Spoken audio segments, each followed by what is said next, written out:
Hi everyone, I'm Jacob and today I am back with yet another video. The topic of today's video is vocabulary. Learning vocabulary and specifically my method, so the method I used to learn enough vocabulary to go from the levels B1 to C1 in around a year. So today I will explain my method a little bit. I will show you guys some useful tools as well as some tips and tricks on how you guys can improve your vocabulary learning and make it the most efficient. Now really quickly, I need to explain why vocabulary in particular is like one of the most important things when you're trying to reach the C1 and the C2 level, so the proficient level in any language. That is because after the level B2 there is really little grammar to be learned, and like the biggest difference between B2 and C1, and we could probably say like the only big difference, is just the vocabulary. So you need to just go ham at the vocabulary, just learn a lot of vocabulary. I just say vocabulary like 10 times, but you need to learn a lot of vocabulary to be able to reach that next level. Not a lot of the grammar though, so vocabulary is something that you're for sure going to have to concentrate on when trying to reach those upper proficiency levels. Now most people who know like B1, B2 level of a foreign language and would like to improve their overall knowledge of vocabulary, like their first thought is going to be, I need to go online and I need to Google like 5,000 most common words used in, for example, German. I'm gonna use German in this video as an example because that is the language that I spent the most time learning, and it is the one I'm still learning effectively right now. And going online and Googling 5,000 most common words in any language is like probably the stupidest thing you could do. What you're basically going to run into are outdated, badly formed lists of words that you're going to learn out of context. Many of them have like wrong translations and they're always translated to English, so you're gonna further screw up that translation as you try to translate it to your own language. So that is definitely a bad idea. Now another really bad idea is to just take a German book and just start translating every single word in there, because first of all, that book is really too hard for you to read, as it is probably going to be the C2 level, and second of all, really translating every single word will make you lose a lot of time, and it will not be the most efficient method, and I'll talk about that a little bit later. Now let's move on to what you shouldn't do to what you should do. The first thing that I really suggest if you're trying to get serious about language learning is buying a course book, buying a book which systematically introduces new vocabulary as you go through the lessons and through different topics. And most books, most language learning books these days are made in a way so that they introduce a variety of vocabulary in all sorts of like everyday topics, such as, I don't know, internet, the media, studying and like college stuff, then for example food, everyday like groceries. Of course, depending on which level you are trying to achieve, the vocabulary and the topics are going to be a bit different. So for me, learning C1, I ran into some topics, for example, I don't know, like climate change and like, I don't know, cultural customs and stuff like that. So as you progress through the higher levels, you will eventually run into some tougher topics with more heavier vocabulary, more specific of a vocabulary, I'd say, because on lower levels you're going to learn mostly everyday conversational vocabulary, which is totally fine, and it's the best way to learn that vocabulary and to get it introduced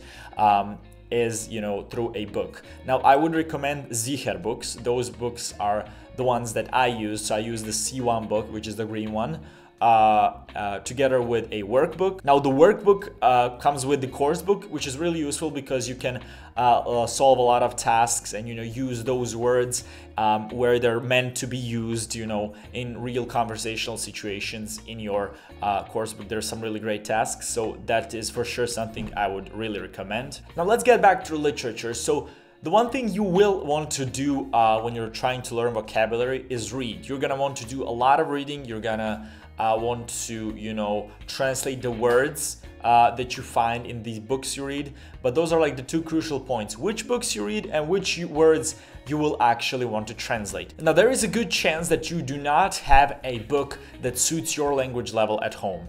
If you're a B1 and you grab a C1 book, you are going to quit after reading the first page because it's going to be really difficult to understand and like difficult to grasp, you know, those tougher, more complex idioms and collocations that come, you know, with higher levels of a foreign language. So what I will do is I will link a site down below. It's called the Gutenberg Project, I believe.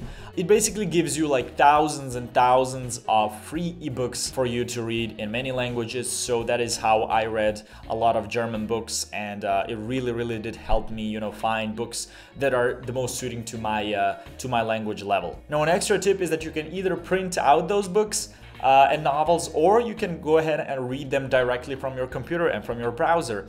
And I would actually recommend the latter, because what you can do is you can use a great tool called ReadLang that I will put a link down below to. Now, ReadLang is basically a Chrome extension which allows you to click on a word in an online text, and it translates it from whichever language you want to whichever language you want. Basically, it supports so many languages that I feel like you won't have a problem finding yours. Now, the translations that I got from ReadLang are mostly perfect.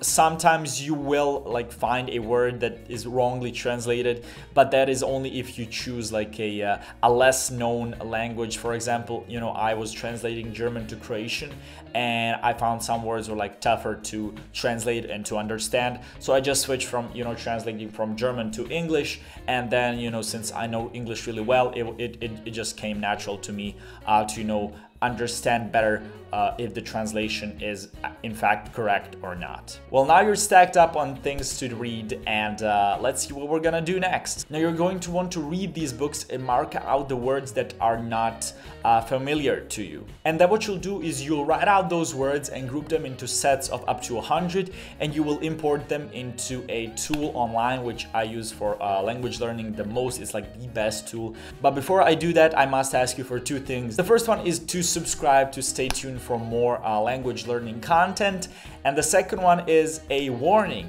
When you're translating these words, don't translate every single word that you're not familiar with. If you figure out the context of the word, you know, while you're reading it, it does not matter that you do not know exactly what it means. You do not need to further translate it.